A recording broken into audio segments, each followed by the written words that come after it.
The video of my daughter, bound and terrified, just hit my screen 10 minutes before the market opens. The kidnappers want 50 million, but my lead counsel just dropped the bomb. Pay it, and I'd lose everything. The merger, the company, my empire. A masked man lunges at me with a knife. I barely pin him down before he bleeds out. His last words, a lead to rural Indiana. But time's running out, and the real attack isn't on Chloe. It's on my entire life's work. The scent of stale espresso and ozone clung to the Chicago war room. Arthur Sterling tightened his grip on the mahogany table, his knuckles turning the color of bleached bone. Across the glass expanse, 3 monitors pulsed with the green hemorrhage of Northcom's plummeting stocks. David Miller leaned over a keyboard, his fingers drumming a frantic rhythm against the plastic keys. The $60 billion merger, the crown jewel of Arthur's career, was currently a ship taking on water in a hurricane. Then the notification arrived. It wasn't a market update. It was a video file, sent from an untraceable source. Arthur tapped the screen. The image flickered to life, grainy and cold. His daughter, Chloe, sat in a wooden chair in a basement that looked like a tomb. Her blonde hair was matted against a strip of silver duct tape, and her eyes, those piercing blue eyes he'd always found too rebellious, were wide with a terror that bypassed his analytical defenses. Behind her, a digital clock counted down in jagged red numerals. The silence in the room curdled. Arthur swallowed the metallic tang of adrenaline, his jaw locking until his teeth ached. He felt the familiar weight of his signet ring and rotated it 3 times, centering the crest. He had to think. He had to calculate. But for the first time in 52 years, the math didn't make sense. "Trace the signature, David," Arthur said, his voice a low, serrated edge. "Use the offshore relay. Do not stop until you find a physical coordinate, the liquidity margin." Arthur mused, his voice barely a breath. "They want 50 million by the opening bell. That's exactly the buffer we need to keep the stock from being delisted during the transition." "It's a trap," David said, finally looking up. His eyes were bloodshot. "If you pay, the board fires you for negligence. If you don't pay, they kill her, and the scandal kills the company anyway." Arthur adjusted his cufflinks, inhaling the scent of expensive wool and cold sweat. He prepared to lie to the world while his heart hammered against his ribs like a trapped bird. He needed a third option. He needed a variable the kidnappers hadn't accounted for. The silence was broken not by a phone, but by the heavy thud of the service elevator doors at the end of the hall.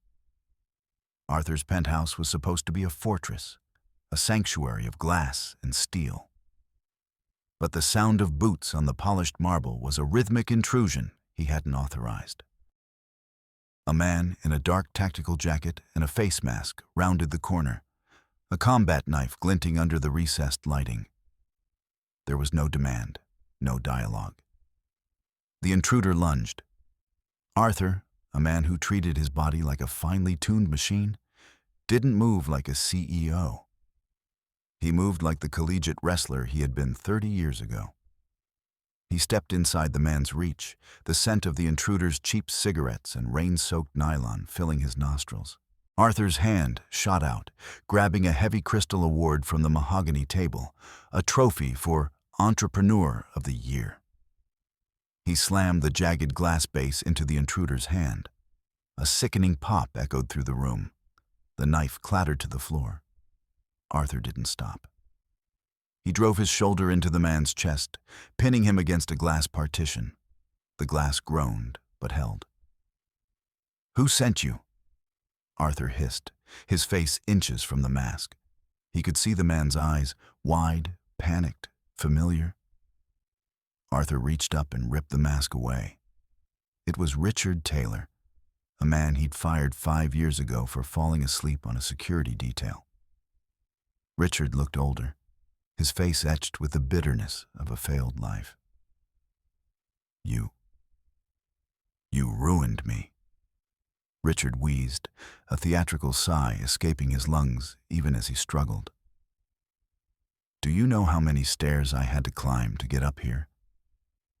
My sciatica is screaming, Arthur. You think you're so high and mighty in your tower. Arthur tightened his grip on Taylor's throat, his signet ring cutting into the man's skin. Where is she, Richard? Where is my daughter? Rural Indiana. Taylor choked out, a smirk touching his lips. A place where your money doesn't mean a damn thing. You're too late, Sterling. The sequence is already broken. Arthur shoved him away, and David immediately moved in, pinning Taylor's arms behind his back with the practiced ease of a soldier.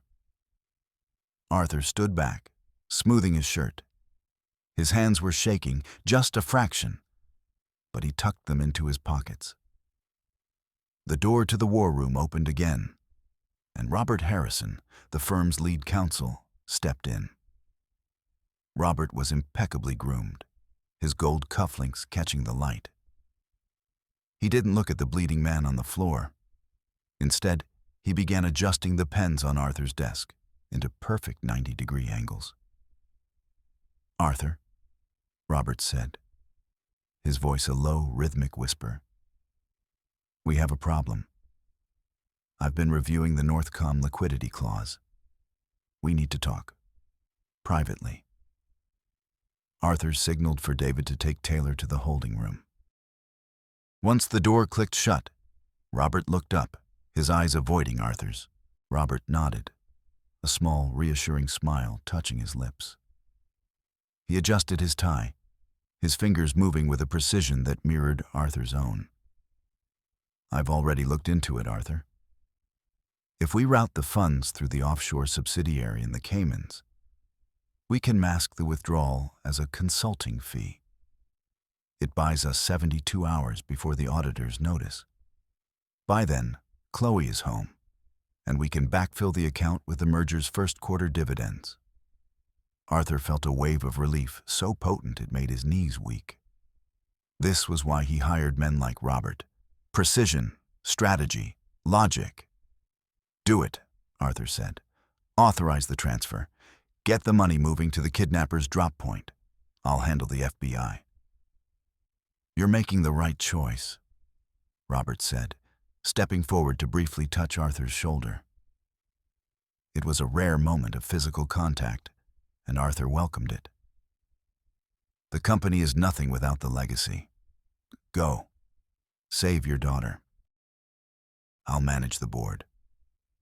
Arthur watched Robert leave the room, his mind already racing toward the logistics of the rescue. He felt a sense of victory, a belief that he had outmaneuvered the chaos. He called David back in. The money is moving. Robert found a loophole. We're going to get her. David paused, his hand on the door handle. He didn't look relieved. He looked confused. A loophole? Arthur, I was the one who audited those documents last night. There is no offshore subsidiary in the Caymans. We closed that entity 3 months ago to comply with the new transparency laws. Arthur froze. A cold prickle danced across his skin. He looked at the desk where Robert had been standing. The pens were still in perfect 90-degree angles, but one was missing. The heavy fountain pen Arthur used for signing contracts. He lunged for his computer, his fingers flying across the keys. He didn't need technical jargon to see what was happening. He looked at the bank's digital ledger. The money wasn't being moved to a ransom drop. It was being transferred into an escrow account held by a firm called Harrison and Associates. The truth hit him like a physical blow to the solar plexus. Robert hadn't found a loophole. He had created a trap. By authorizing the transfer, Arthur hadn't saved Chloe. He had just personally signed the documents that triggered the debt default. The consulting fee was a confession of embezzlement. Arthur's phone buzzed. A text from Robert. The board has been notified of your unauthorized use of company funds. They are convening an emergency session to remove you as CEO. Thanks for the signature, Arthur. I'll make sure Chloe's flowers are nice. Arthur slumped into his chair. The world was tilting, the sterile white lights of the war room suddenly blinding. He had tried to play the math, and Robert had changed the equation. He was no longer the CEO. He was a man who had just stolen $50 million from his own company while his daughter's life ticked away in a basement. He had lost everything: the firm, the legacy, and the only person who shared his blood. The sound of the rain against the window seemed to grow louder, a rhythmic drumming that mocked his failure. He looked at his signet ring. It was crooked. Arthur didn't have time to mourn his career. The 48-hour countdown for Chloe's life had been leaked to the national news, and the Chicago skyline was already being circled by news helicopters. The story was no longer a private crisis. It was a public execution. FBI agent Sarah Johnson arrived at the Sterling Vance offices an hour later. She didn't look like a Fed. She looked like a woman who hadn't slept since the 90s. Her suit was a size too big, and she carried the faint scent of a funeral home: lilies and damp earth. She walked into the war room and immediately began humming a low, mournful tune that made the hair on Arthur's neck stand up. "Mr. Sterling," she said, her voice sharp and impatient. "I'm Agent Johnson. I've seen the video. I've seen your stock price. And I've seen your lawyer's statement claiming you've suffered a nervous breakdown." Arthur stood up, his spine a rigid line of defiance. "Robert Harrison is a traitor. The money he moved was a theft, not a breakdown." Sarah stopped humming and looked him in the eye. "I don't care about your money, Arthur. I care about the girl. But you? You're sitting here counting your buttons while your daughter is in a hole. Are we pretending to be human today, or is it a suit day?" "I am managing the variables," Arthur snapped. "The variables are bleeding," Sarah countered. "We need to move, now." They tracked the burner phone recovered from Richard Taylor to a construction site in Gary, Indiana. The drive was a nightmare of gray highways and skeletal steel mills. The air in Gary smelled of sulfur and burnt rubber, a thick chemical stench that made Arthur's throat tighten. As they pulled into the industrial park, a black SUV roared out from behind a pile of rusted shipping containers. "Get down!" Sarah yelled, slamming the car into reverse. The sound of gunfire was like 1,000 fists pounding on the car's frame. Glass shattered, showering Arthur in diamonds of light. Sarah swung the wheel, the tires screaming against the cracked asphalt. They were being hunted through a labyrinth of concrete and rebar. "Hold on!"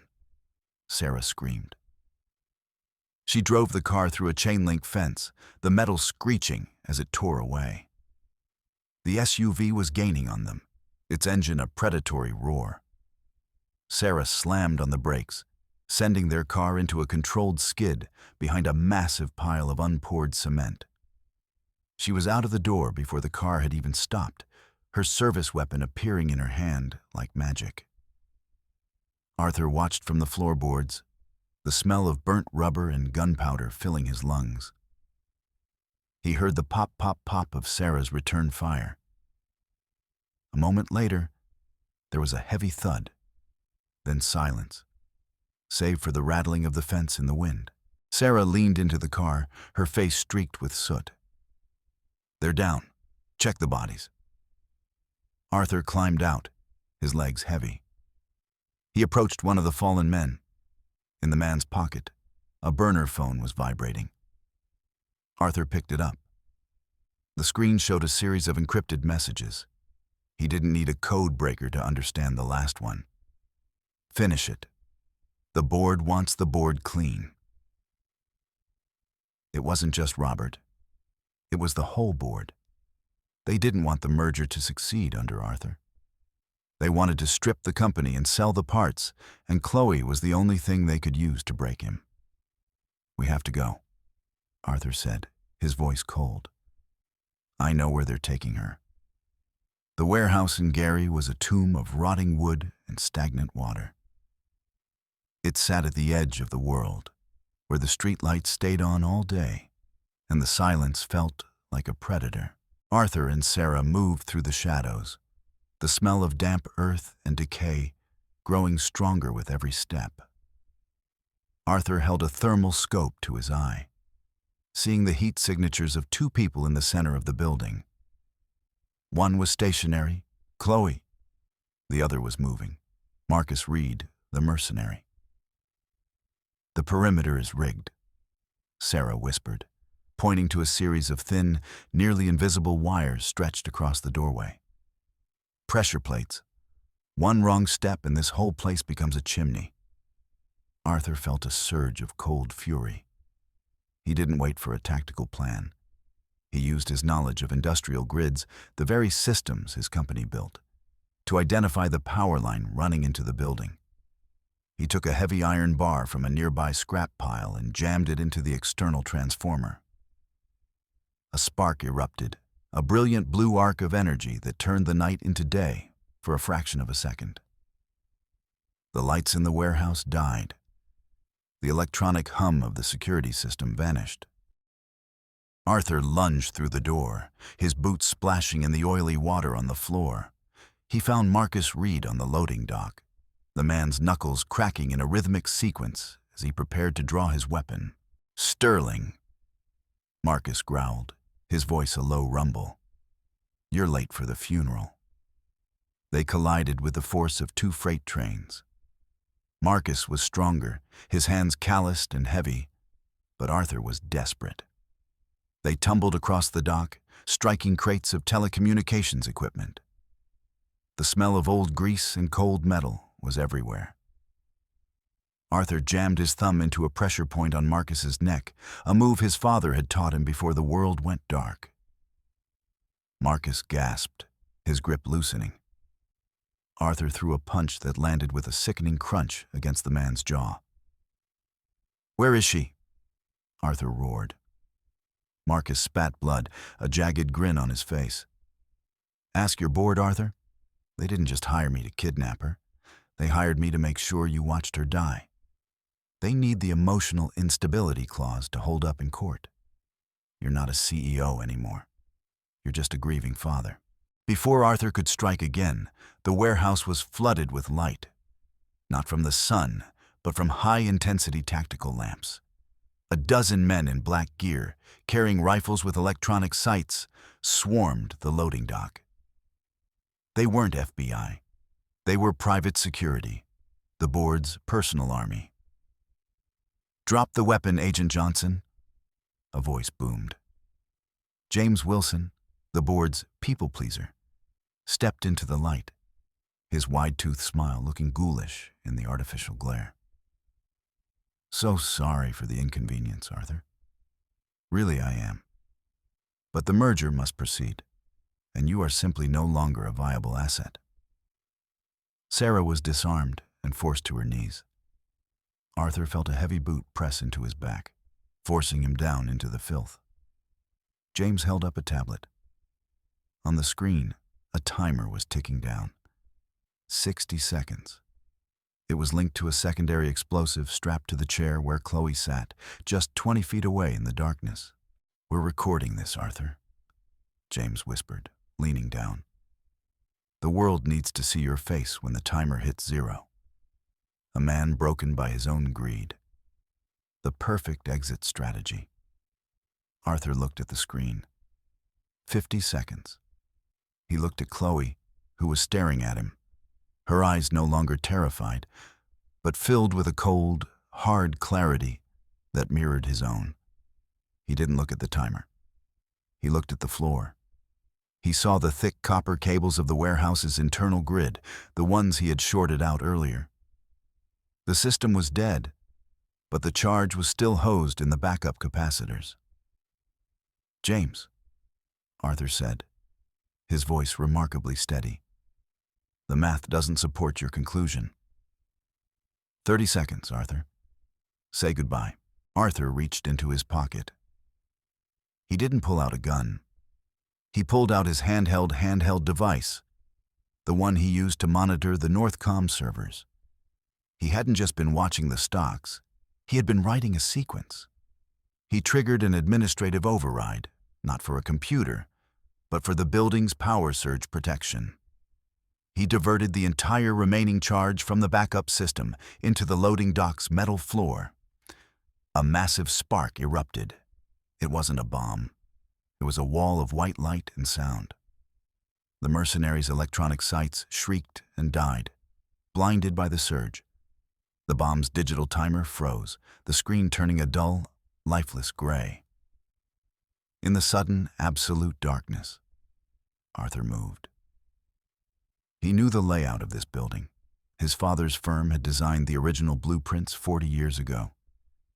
He felt the cold metal of a service flare in his belt, struck it, and threw it into the eyes of the nearest guard. He didn't fight like a businessman,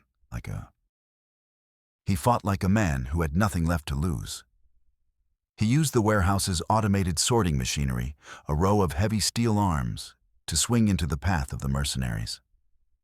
The sound of metal hitting bone echoed through the hollow space.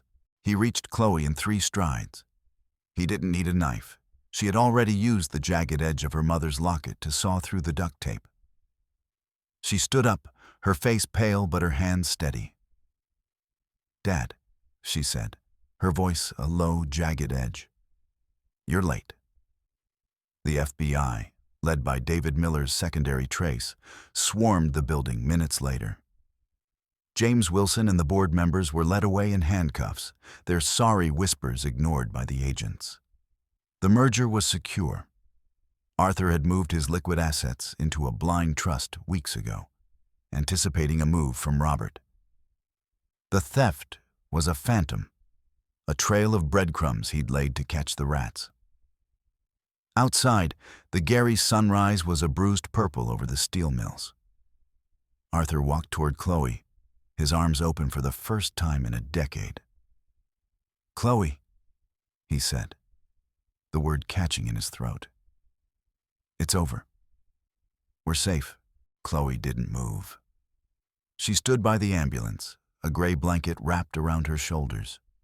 She looked at him, and for the first time, Arthur saw the Sterling legacy in her eyes. The cold, analytical calculation he had spent his life perfecting. "I saw the press conference, Dad," she said. Her voice was quiet, but it cut through the noise of the sirens like a blade. "I saw the way you talked about the stock price while I was in that chair. You didn't come for me. You came for the sequence. I saved you, Chloe. I broke the board." "You used me as bait," she said, a small, sad smile touching her lips. "You knew they'd come for me. You let it happen so you could catch them all in one room. The math supported the precedent, right?" Arthur reached for her hand, but she stepped back. "I'm changing my name," she said. "I'm taking Reed. Marcus was a monster, but at least he was honest about what he wanted. You're just a machine that wears a silk shirt."